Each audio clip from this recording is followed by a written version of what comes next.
खरं तर आपल्या डोक्यावर हक्काचं छत असायला पाहिजे अशी प्रत्येक माणसाची इच्छा असते.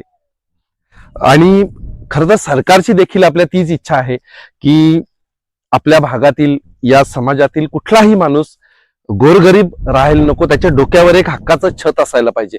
आणि या मोठ्या उद्देशानं सरकार काही योजना काढतोय. आपल्याकडे अनेक योजना आहेत घरकुलांच्या, ज्या मार्फत सरकार घरकुल योजना लोकांना देतो. खर तर ह्या वेगवेगळ्या योजनांचे वेगवेगळे निधी आहेत. काही निधींमध्ये 1,20,000, काही याच्यामध्ये 2,00,000चे कातकरी समाजाला 2,00,000पर्यंत निधी दिला जातो. परंतु हा जो सगळा निधी आहे तो मला वाटतं 2016-17च्या आधारे तो जो क्रायटेरिया असेल त्या आधारावर हा सगळा निधी त्यावेळी निश्चित केला होता. परंतु जो आतापर्यंत त्या निधीमध्ये कुठली वाढ होताना दिसत नाही. त्याचा परिणाम असा होतो की 2016-17 नंतर आता जवळपास 8-10 वर्षामध्ये वाळू असेल किंवा विटा असतील किंवा सिमेंट असेल यांचे भाव प्रचंड गगनाला भिडले आहेत. आणि या सगळ्या निधीमध्ये घर बांधणं माणसाला खूप जिकिरीचं जातं. आणि त्यातच काही लोक घराचा आकार वाढवतात, अनेक गोष्टी वेगवेगळ्या घरामध्ये बदल करतात, कारण त्याच्या कुटुंबानुसार त्याचा जो आकार असतो तो त्याला परवडत नसतो आणि तो वाढवतो आणि त्याचा एक वेगळा बजेट त्याच्या अंगावर पडतो. आणि या सगळ्या कारणामुळं अनेकांची घरं ही अपूर्ण राहतात. परंतु या समाजात काही अशी देखील लोक आहेत की जे यावर मात करून स्वतःतला हक्काचं घर असायला पाहिजे आणि ते जिद्दीनं बांधण्यासाठी काही लोकांनी कंबर कसलेली आपल्याला दिसते. आता मी इकडे दहिवली कुंभिस्ते जो गाव आहे त्या गावामध्ये आलोय. आणि त्या गावामध्ये ही जी मागे एक भट्टी दिसते ही कुठल्याही व्यावसायिकाची भट्टी नाही, तर ही भट्टी आहे स्वतः एका घरकुलाच्या लाभार्थ्याची एक भट्टी आहे.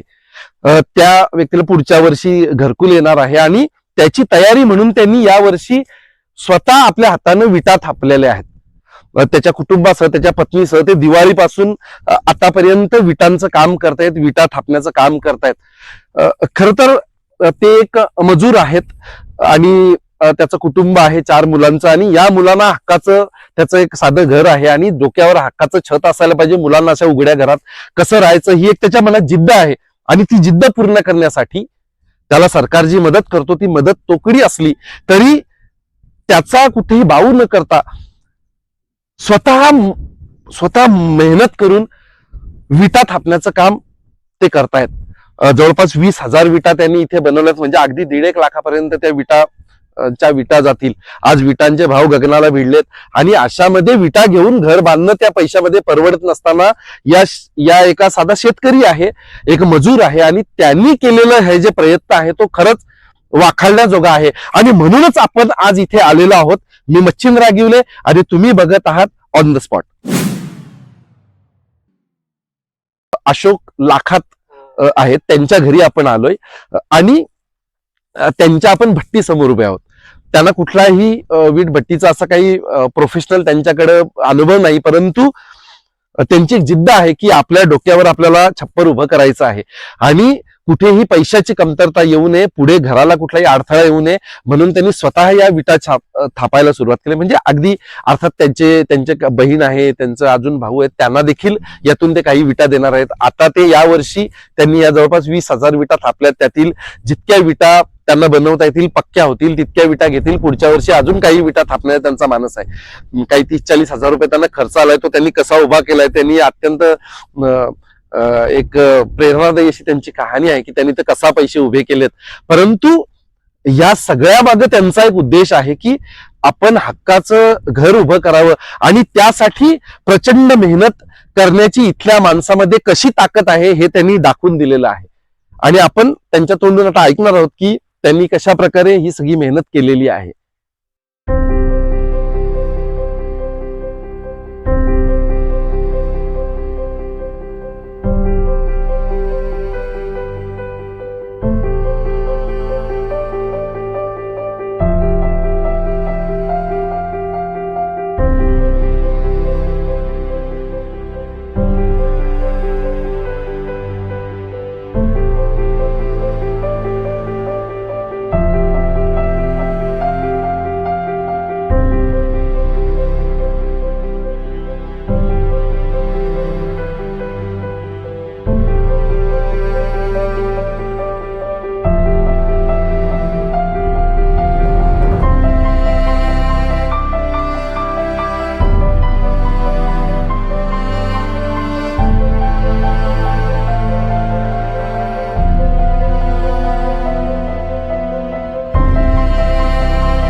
ते पुढच्या वर्षी सर्वे करून गेले, ते गेल्या वर्षी ते येणार आहे असा घरकुल ऑब्जेक्शन आहे आम्हाला.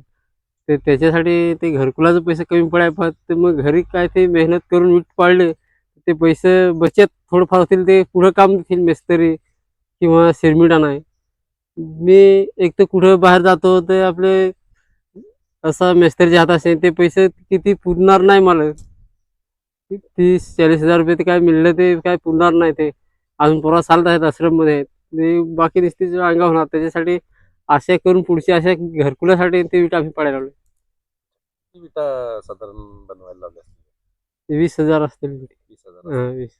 आणि कधीपासून सुरू आहे बनवायचं काम हे? म्हणजे दीपावलीपासून. दिवाळीपासून. दीपावली. कोण कोण बनवतंय विटा हे सगळ्या? एक बहीण आहे, एक भाची आहे आणि एक भाऊ आहे 2-1 दिवस. तर त्यांना थोडी वीट पाहिजे. पण मग ह्या सगळ्या विटा कोणी कोणी बनवल्या? तुम्ही दोघांनी बनवल्या? हां, दोघांनी जास्त करून मेहनत दोघांची आहे. आधीचा काय अनुभव वगैरे होता? आधीचं ते काय नव्हतं, लोकांनी म्हणजे पाळा घेतलेली ती माहितीशी होती काय. तेव्हा ते सामान विकत घेऊन आलो इकून, पैसे जमा करत एकूण अंगावर बाकी थोडीशी काढले ना, ते सामान घेऊन आलो म्हणजे नंतर. कोळसा वगैरे. हां, कोळसा. मग आता याच्यातून ज्या विटा निघतील त्याच्यातून घरकुल होईल. हां, घरकुल आहे. म्हणजे त्याला किती पैसे येतात घरकुलाला काय माहिती आहे तुम्हाला? ते तेवढं मला माहित नाही. पण जेवढे येतात त्याच्यात हां, काही घर बसत नाही असा हां, अनुभव आहे. घर बसलं. तुमच्याकडे अजून कोणी कोणी बांधलेत का घर अशी? कोणी कोणी घरकुल अजून बांधलेत का तुमच्या इथे? इकडे घरकुला बांधल्यात ना, गेल्या वर्षी बरेच घरकुल आले. कशी परिस्थिती आहे त्यांची? काय त्यांची परिस्थिती कठीणच गेली. कठीण झाली? हां, काही जणांना अजून पाया बांधून ठेवला आहे, काही जणांना अजून उभा नाही करता आला आहे, काही जणांची अप्री घरं आहेत. अशी परिस्थिती. हां, असे आहेत. काही जण पैसे काढून अर्धे करून कामावर गेलेत वीटभट्टीवर. तसं आम्ही वीटभट्टीवर कधी गेलेलो नाही. ते मग आपल्याला बाकी एवढी मोठी काढायची नाही, त्याची आता ती स्वतःने जी वीट बनवायला लावली.